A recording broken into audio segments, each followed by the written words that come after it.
Hello there, good evening and welcome to your elections update for this evening. We want to continue from where we left off last evening.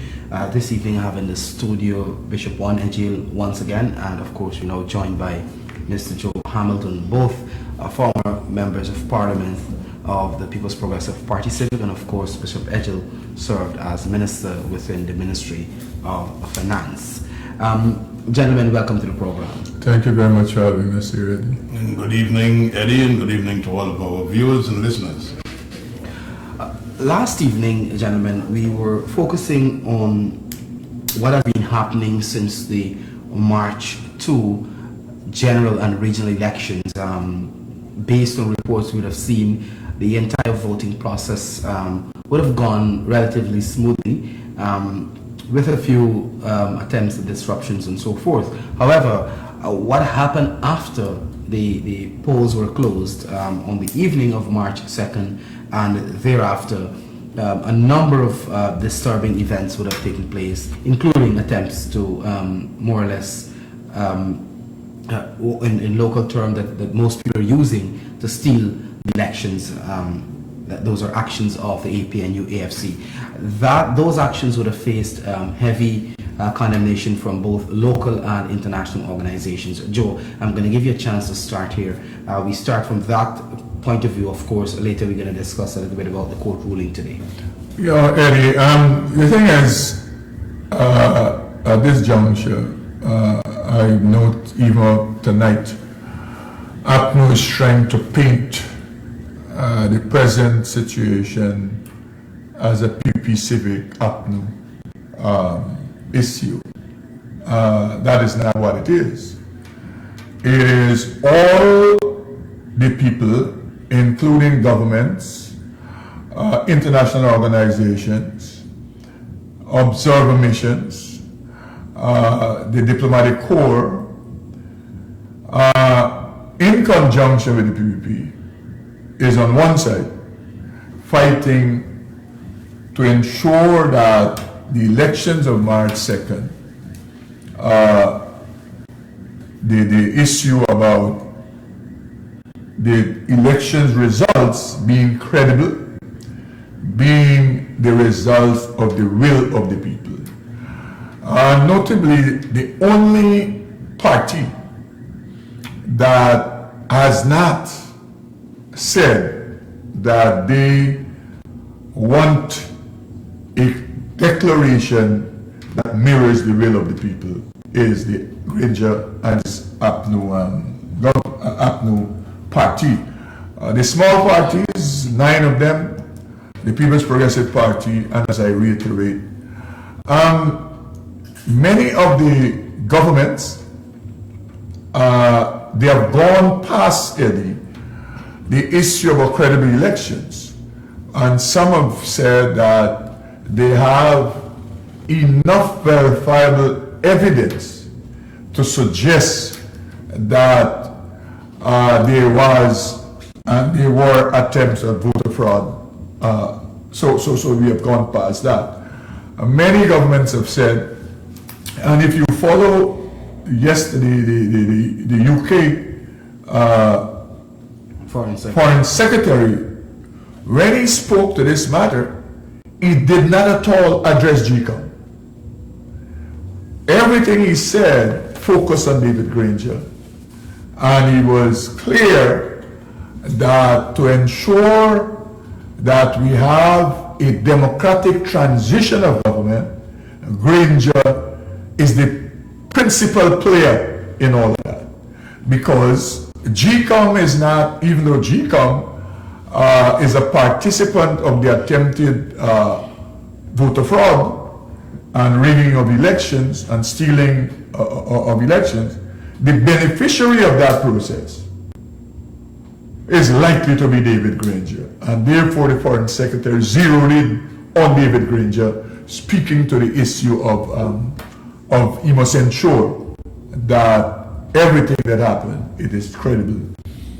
Now, we have seen the latest coming out of the United States, where the chairman of the Foreign Relations Committee for the Western Hemisphere, Mark Yorubu, are addressing the matter And again, they speak to the issue of the outcome of these elections must be where the rule of law is followed, the Constitution is followed, everything about this must be credible, it must be above board, it must be transparent, and it must be the will of the people. We know that the CARICOM prime ministers are in the country presently, and they're doing their rounds, and you would know that yesterday Mayor Motley's statement was specific that every vote must count, which is very important in that framework. And so the APNO AFC narrative that is the PVP, it's not no one is buying it except, I suspect, supporters who are gullible and who they can feed anything to. So that is the framework in which we are coming. Of course, we will move to what has happened today as we go along with the program. Bishop. Well, Eddie, the situation as it is now is that I believe that we're on a road of getting some amount of sanity back into a process that will conclude elections 2020. We had a beautiful day. People went out in their numbers and voted. Persons voted for the party of their choice. The polls closed. People had their representatives in the polling stations. They counted the ballots. Legal documents, statements of poll were prepared.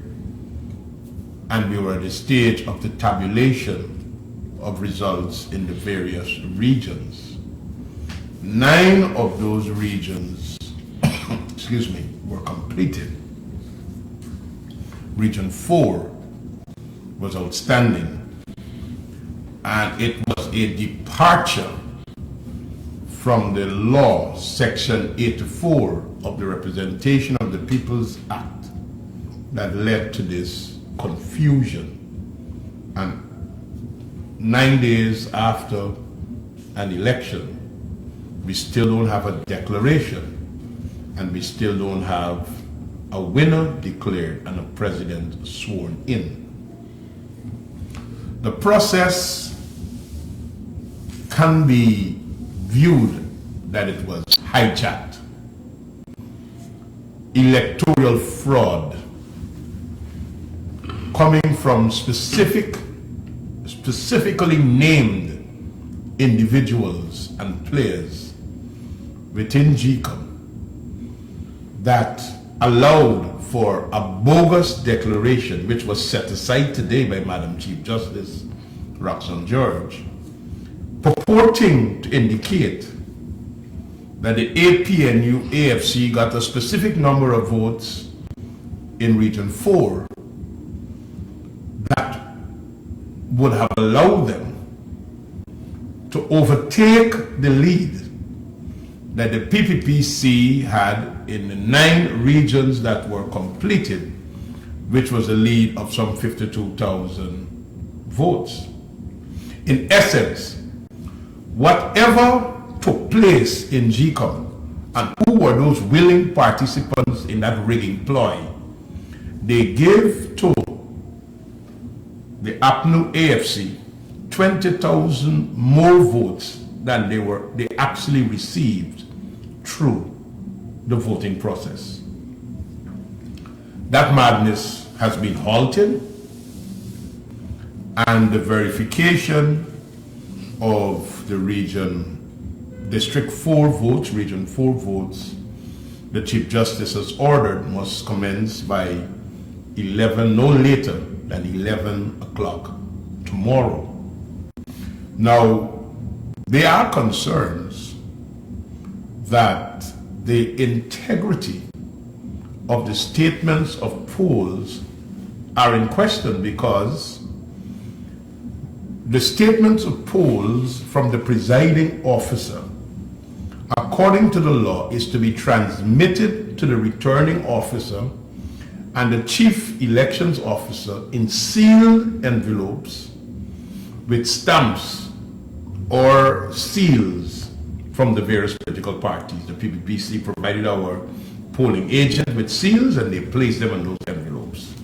Those statements of polls were open for the purpose of tabulation, and those statements of poll were on desk in open view of all of the persons entitled to be there for the transparent process.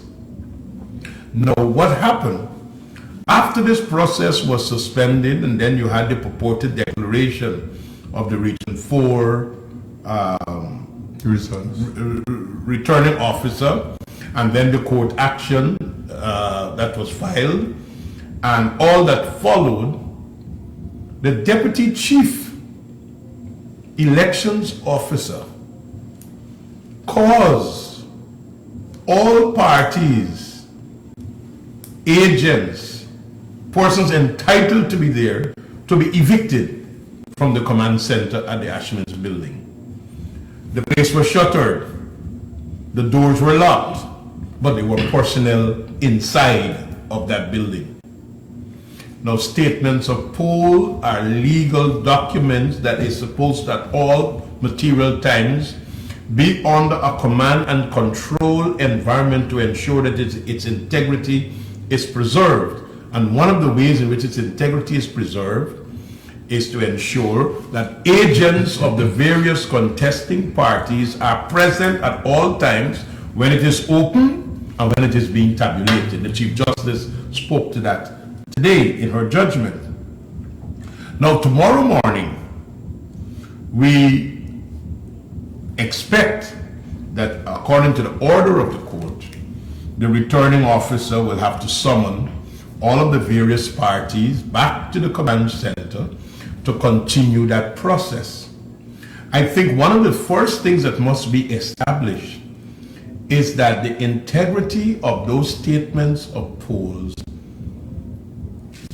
must be established, and I don't know how it could be established in a verifiable manner when for several days party agents and representatives were not allowed access to the area where these documents were. There was GCOM staff who was there, and then you had a situation where the person who is supposedly was authorized or supposedly made that declaration, the Chief Justice has said since today, and I hope all Guyanese had a chance to listen to her wise judgment, is that the decision is revoked. It is as if it was never ever made. It has no value. It cannot be used. It means that the Chief Elections Officer cannot use those numbers to determine the winner of the election.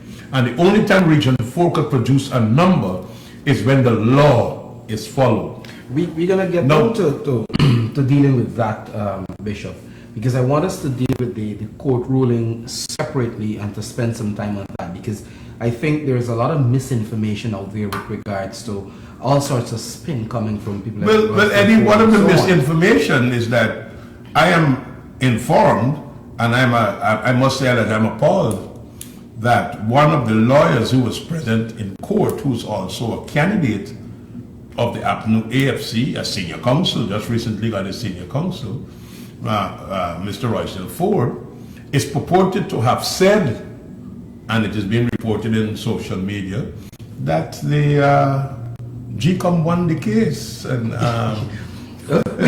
we will deal with that because I want to bring you back to the positions that have been taken by not just the local organizations like the private sector, the chambers of commerce across the country, the diplomatic community, and I saw another release, I think was yesterday or the day before, where dozens of organizations, global organizations, were also 80 international business organizations also issued similar calls. It has issued a joint statement. 80 together have issued a joint statement saying you cannot do business with a government that is in place or will be in place as a result of fraudulent elections. And that's People why want their vote to be counted, democracy to be restored, the rule of law, and everything must be transparent.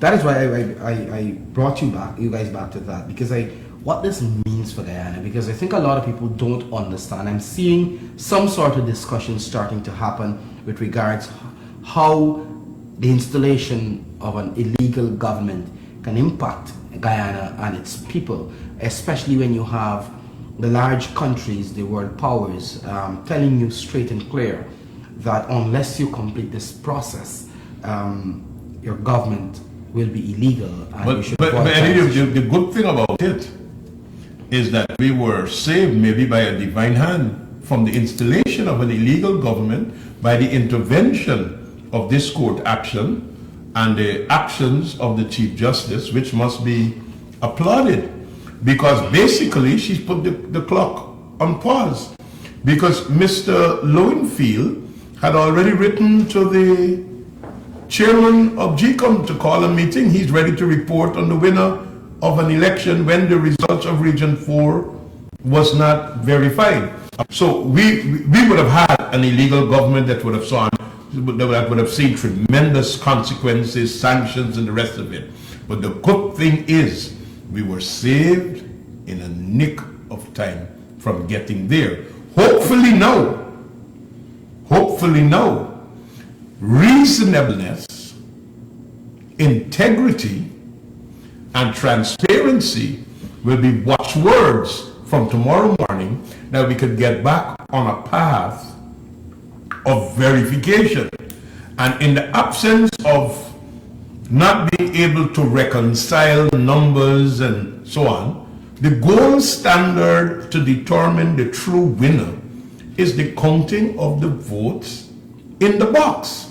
So, which is allowed for under the law, because when there are differences, the party can request a recount, or what is called a final count, which means everybody goes back to the box. If your statement to poll got one number and my statement to poll got another number, the way to settle that is not by you saying, well, I stick in with my number.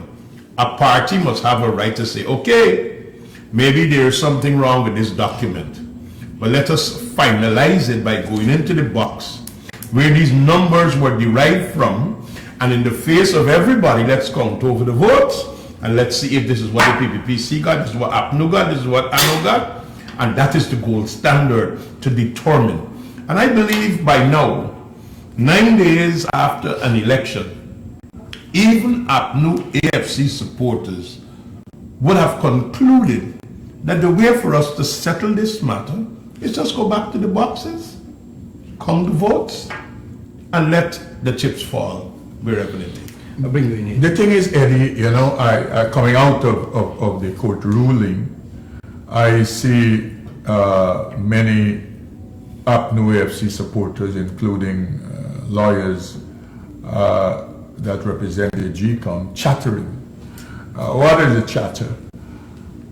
That spreadsheet was used in the 9 regions, and so the RO can use a spreadsheet. Well, I mean, if you look at the order from the court, 4 says, subject to the admonition as regards the role of persons entitled to be present as attended, the returning officer and deputy must comply with 84(1) in ascertaining the total number of votes cast for each list of candidates in the public declaration of votes recorded for each list of candidates. But if you go to 9B, it says that in the interest of transparency, by taking into consideration the need for urgency, the returning officer and our deputy returning officer for District 4 is to decide whether the process of ascertaining the votes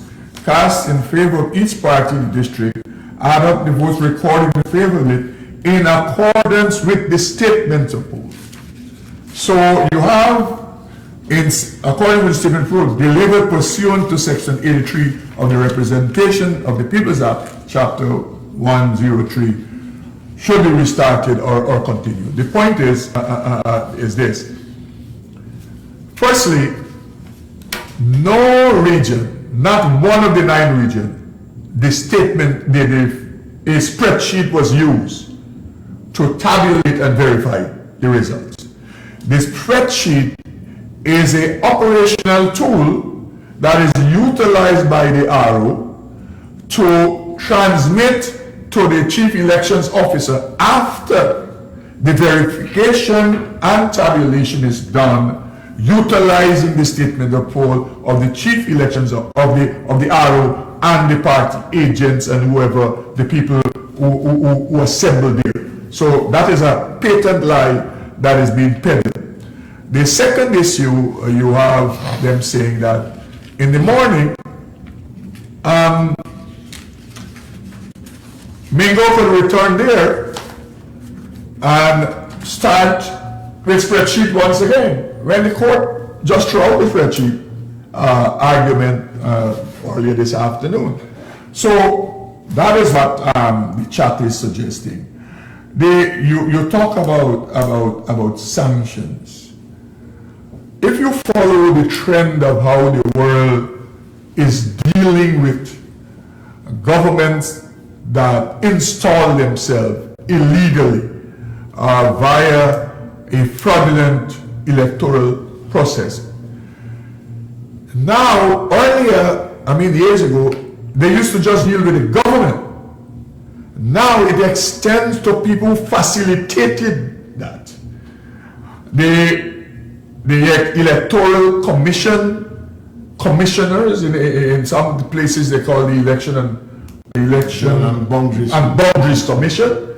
So sanctions are placed on the persons who facilitated that fraud by international organization, whether revoking of visa, whether travel bans, whether no freezing of assets if they have in those jurisdictions.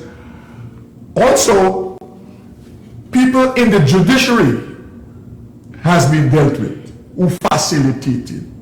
Because if you were Chief Justice of the country and you were aware that an election was fraudulently done, it was rigged, it does not represent the will of the people, and you can't feign ignorance as a Chief Justice to say, I am going to swear in John and Tom because I believe that is the winner.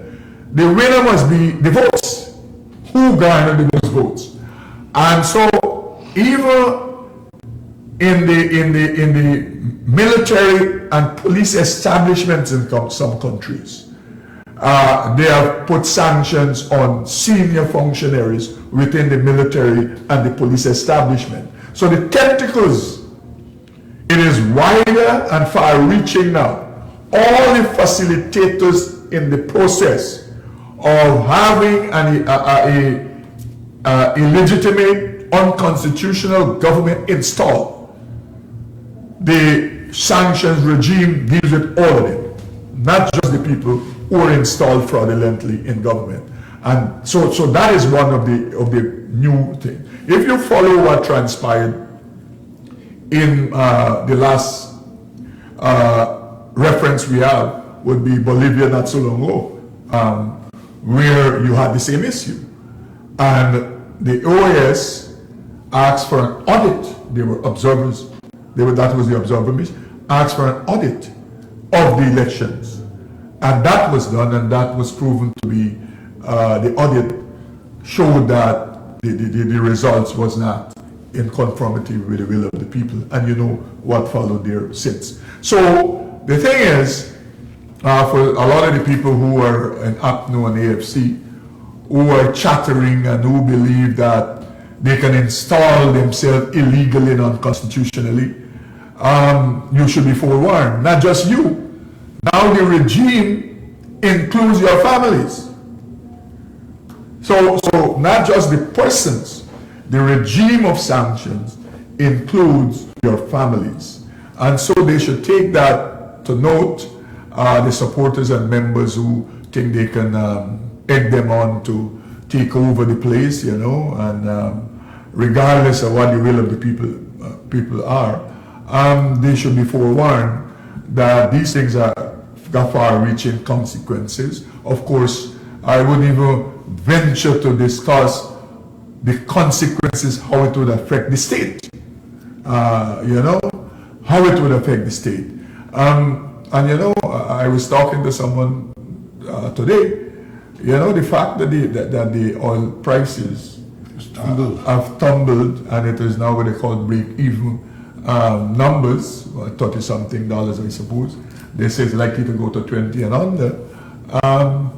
You know, it might give ExxonMobil a way to say, let me close up shop. Because of the oil prices, when basically is the politics of the matter.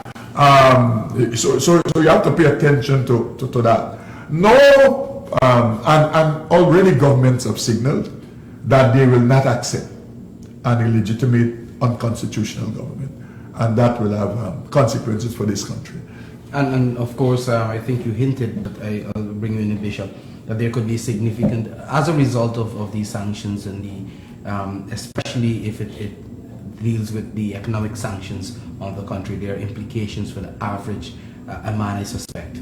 You know, this is not the first time that this APNO AFC conglomerate is causing Guyana to experience sanctions and hardships.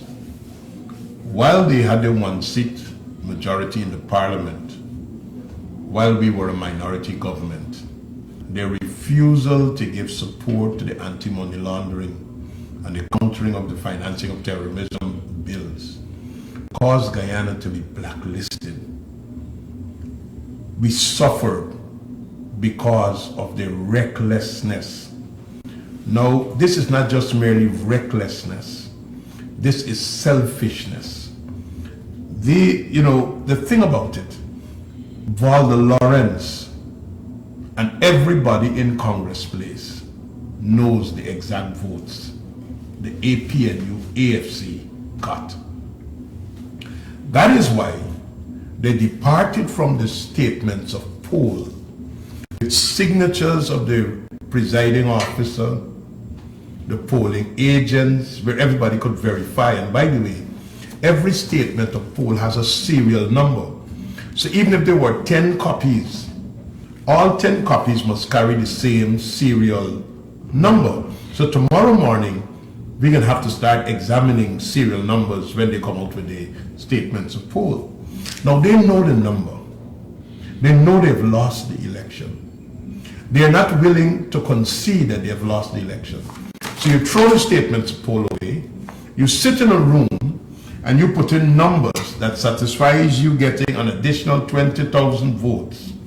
You give this to a statutory officer and say, declare these elections.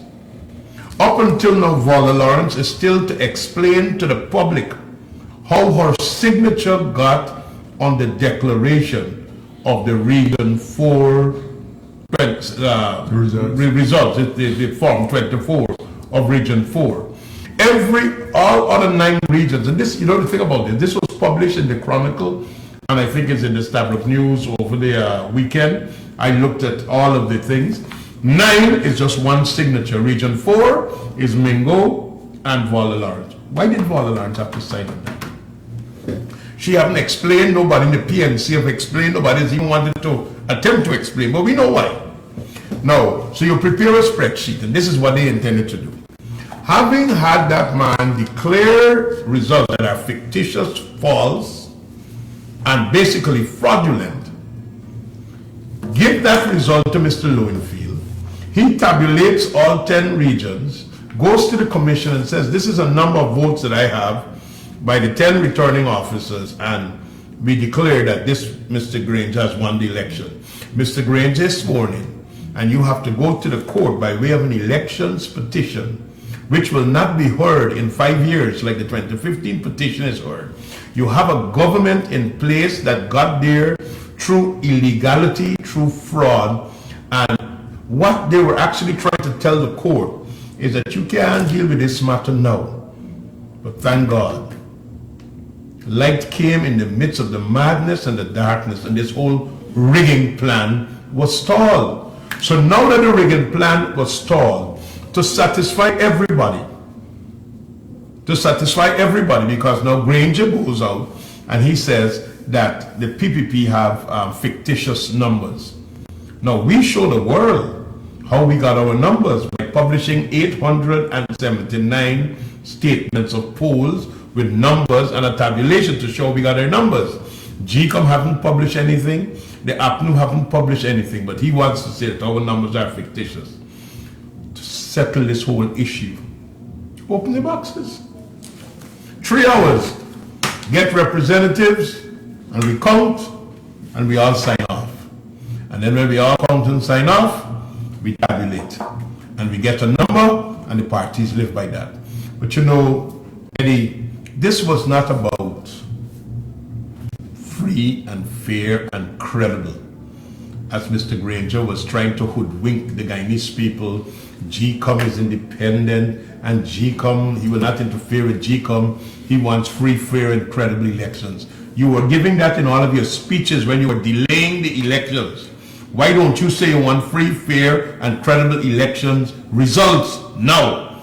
Because the spreadsheet that was prepared that we heard today and yesterday in court by some Miss Miller, who is not authorized to do anything with the elections because she's not a sworn statutory officer, gives you an advantage that you were prepared to go away with, denying the people the right for their vote to be counted.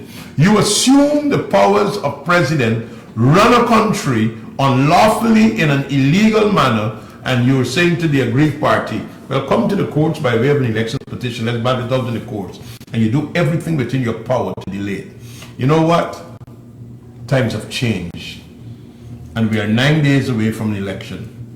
Eddie, I'm hopeful that tomorrow, the 10th day after an election, the 12th of March, in a matter of 4 or 5 hours, at the command center in Ashman's building, the statements of poll, having had their integrity established, is to be verified and tabulated. If there are still discrepancies, the boxes specifically, or the boxes in general, depending on what is the nature of the thing, are counted, and we get over this. I believe even supporters of the APNU, AFC are seeing through this. If you got caught with your hand in the cookie jar, that is what all the statements from the international community, the international observers, that is what CARICOM and everybody is saying. Just let the votes be counted. Nothing else. Let me take, because I think there's a lot of confusion too in the minds of a lot of people with regards to the ruling today. I think Guyana listened to the ruling. Persons who may have never had an interest in listening to a court ruling would have listened today. And because the manner in which judges usually put over their rulings with the preamble before the rulings, a lot of people start asking questions what exactly the Chief Justice said. So what I'll do, I'll probably ask you, Joe, to go through, because you have a copy of the ruling, go through the orders that were made. I think those are important apart from her ruling. I think you're right. The preamble and laying out the case and what the parties, the applicant and the respondent said, all of that is fine and good. The most important thing of a judgment are the consequential orders. The Chief Justice is saying it is hereby ordered that 1. The declaration made on March 5th, 2020 by the returning officer of District 4 of the total votes cast for District 4 was unlawful as being in breach of 84(1) of the Representation of the Peoples Act, Chapter 103, and is null, void, and of no effect. Whatever may go mumbled on that balcony is of no effect. It's null and void. Throw through the window. 2. The declaration made March 5th, 2020 by the returning officer of District 4 of the votes for District 4 is hereby vacated and set aside. Again, just like if it never existed. It never existed. 3. Any act done in pursuance of the said declaration is hereby deemed null and void and of no effect. Anything that flowed from that declaration of the RO Mingo is of no effect. That is to say that that report that Lowenfield prepared and sent to Claudette Singh is of no nonsense. effect. You gotta wait until this thing is done over properly.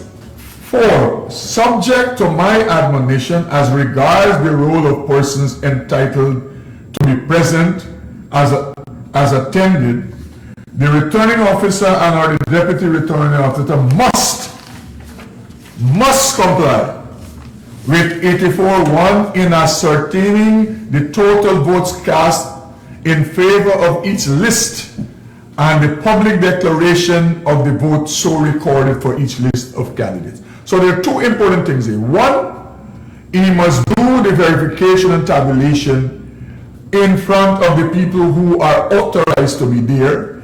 And secondly, after that, a public declaration must be done. So it's not a backroom operation.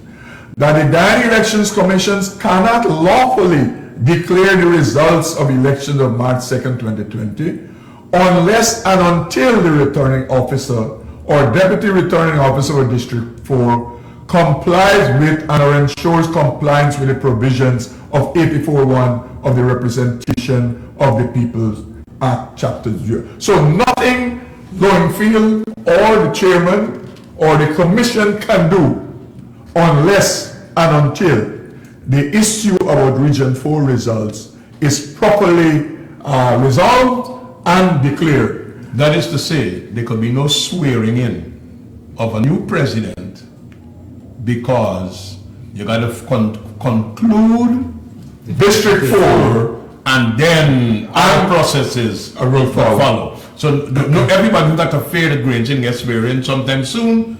That can't happen until District 4 is verified and the process is completed in accordance with Section 84 of the Representation of and the People. And GCOM officially announces the... Yes. And for the Chief Justice went 40 and 6. It's where she's now saying the injunction that was brought restraining the returning officer of District 4 from in any manner whatsoever declaring the votes recorded for each list of candidates for District 4 before complying with or ensuring the compliance with the process set out in 84 of the Representation of People Act 103 are hereby made final. So the injunction is final. To do otherwise, it is contempt of the court. So there is nothing that can be done. You know, like how when the injunction was filed, when he went to court, he went ahead and declared, and then Lowenfield went ahead and wrote clarity. That cannot happen because the injunction is final.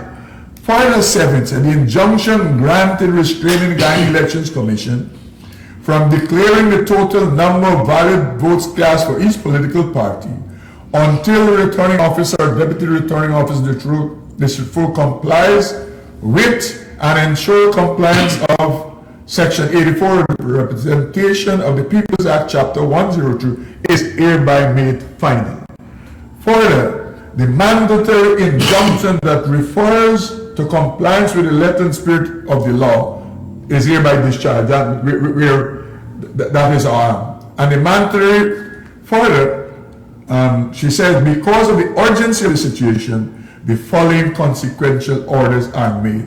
The returning officer and deputy, and that is 11 o'clock tomorrow, and further at B of 9, it talks about, let me read it, because this is where Rosdale Ford and the others are seeking to lie to people, to suggest that the RO could return there tomorrow with a spreadsheet that was discontinued and start this process again. The Chief Justice is clear that in the interest of transparency, but taking into consideration the need for urgency, the returning officer and the deputy returning officer for District 4 is to decide whether the process of ascertaining the total votes cast in favor of each list in the district by adding up the votes recorded in favor of the list in accordance with the statements of poll.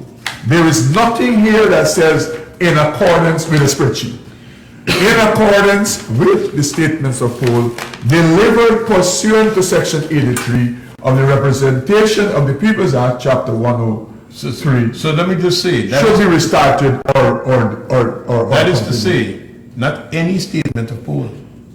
The statement of poll that was derived pursuant to Section 83, which is a statement of poll that is prepared by the presiding officer and transmitted to the returning officer through the deputy returning officer. So it's not somebody who knows sitting on preparing a new statement of poll to reflect numbers that they want to be reflected. So there are checks and balances. There are checks and balances. It's the same statement of poll that was transmitted through a process which the political parties have copies of. And the observers and even citizens. Citizens have gone to the place and I see them posting where they have taken photograph of the statement of poll in their community. I know you have another engagement, Ms. Hamilton, but I want to touch quickly on this other issue probably before we try to wrap things up. And that has to do with, you hinted at the alternative narrative that we were seeing coming from people who are supposed to be responsible people in leadership and people who are supposed to be fair and balanced and unbiased in their reporting of the activities that have been taking place with regards to the Elections Commission. We heard statements coming from people like Kemraj Ramjitan and Cathy Hughes about Russians interfering in the elections.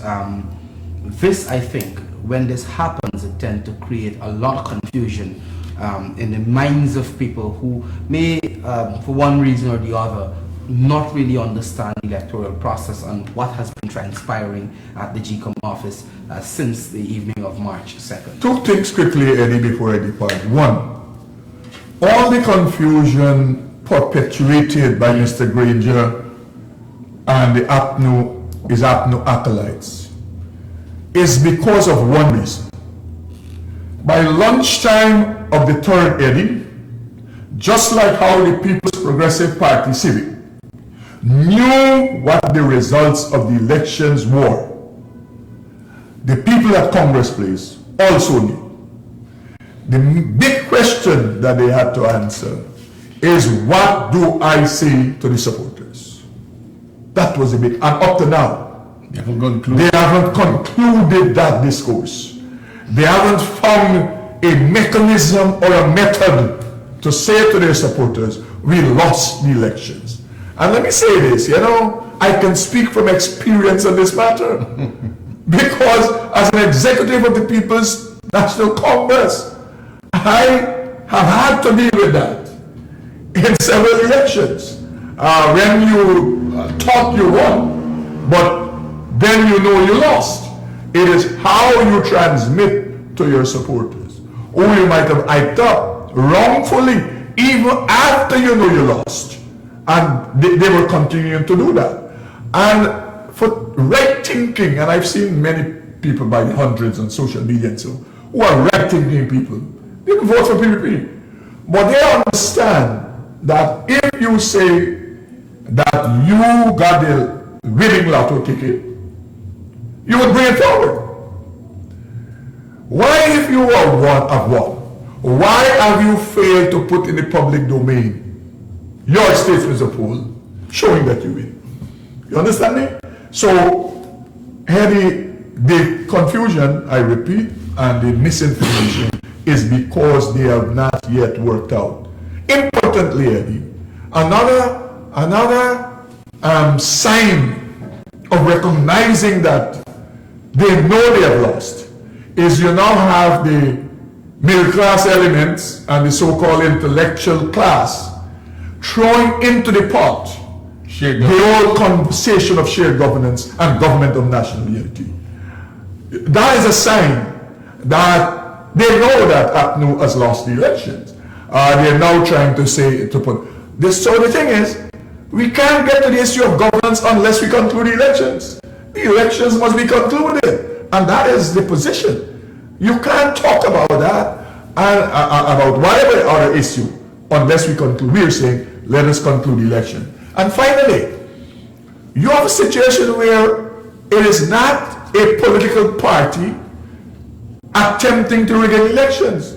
You have a situation where the independent arbiter in this matter, they're trying to rig the elections of the Afro-political or they are facilitating. You understand me? So that is the fundamental issue here. And that is the reason why the Chief Justice went at pains to make the point that it is for GCOM to bring some sanity and some credibility to the process, or else no one will ever take GCOM serious again.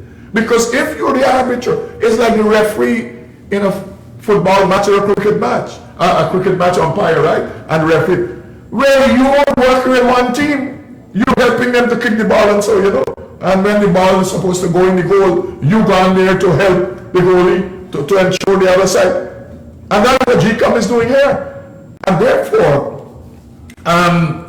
we are saying that all the matters flowing from tomorrow must be done transparently, and for the people who are authorized to be there, observers, party agents are there, and further, as Bishop Edghill has said earlier, our position is, if we are having conflict with the numbers and the statements of poll, we can bring this matter to an end by tomorrow afternoon. Put public confidence in the process. And by opening the ballot boxes.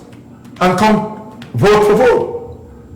We can come vote for vote. And you know one of the things I will show you tonight, Eddie?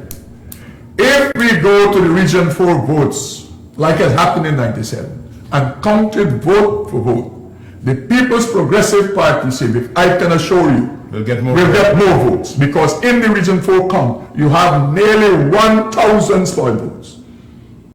You understand me? That transpired in 97, and when the votes were counted, of the total of Guyana, the PPP increased their votes. So we are saying, don't let us go into a here now. If, hour to hour, we would recognize whether the process can continue using the statement of poll. And if we're having contention, we are expecting that there should be no contention. We are expecting that when Mr. Mingo called in a statement of poll, he would start off with the serial number on the statement of poll. That when I'm looking at 324, I know it's 324 he has there. But if for whatever reason we suspect that the statement of poll might be compromised, let us move to the boxes, and we ask GCOM to ensure that all the boxes come to the GCOM headquarters. They have not done that yet. Boxes are scattered for Region 4 in about 4 or 5 locations as I speak to you. We are asking that all come into the confines of the Guyana Elections Commission, where we believe they can be better secure. And we are saying that, again, Mr. Granger and APNU, if you are saying and continue to deceive your supporters that you want, you would have no difficulty, I believe, in opening the boxes and let us do a count of the votes. Your closing comments quickly, Bishop. Well, this is a time when leadership must be provided. And if Mr. Granger is truly a leader, he must not only think about personal gain, he must think about the good of Guyana. An election must not be the cause for the destruction of a nation. Somebody will always win, somebody will always lose, but Guyana must always win. And tonight, as we discuss this issue, I think every one of us, whether we support the PPPC or we support APNU AFC, we must lift our consciousness to a new level. Let Guyana win. Guyana is bigger than any political party. Guyana is bigger than any one of us. Guyana is bigger than the perks of office. Guyana is bigger than the positions you occupy, the privileges you get. Let us ensure that the future of Guyana is not jeopardized. And what is worrisome is that we have to have strangers come to Guyana to almost lecture us how to behave. And that puts our leadership under scrutiny and question. So I would want to appeal to all the sane, well-reasoned, well-measured, very analytical, God-fearing people within the APNU AFC camp. You know what has happened. You recognize where we are. It's Guyana's time to rise. Let us do what is good for Guyana. Let's get this ship moving. Let's get a fair declaration. Let the next government be installed. And let us try to bring reconciliation and work together for the good of Guyana. And that is my appeal. Thank you very much, Bishop Edghill. Thank you very much, Joe Hamilton, and thank you very much for joining us. We're going to be back here to keep you updated as the process moves along. Remember, the reconciliation or the tabulation will restart tomorrow, hopefully. So until then, I want to say thanks for joining us. Have a good rest of the evening. Bye for now.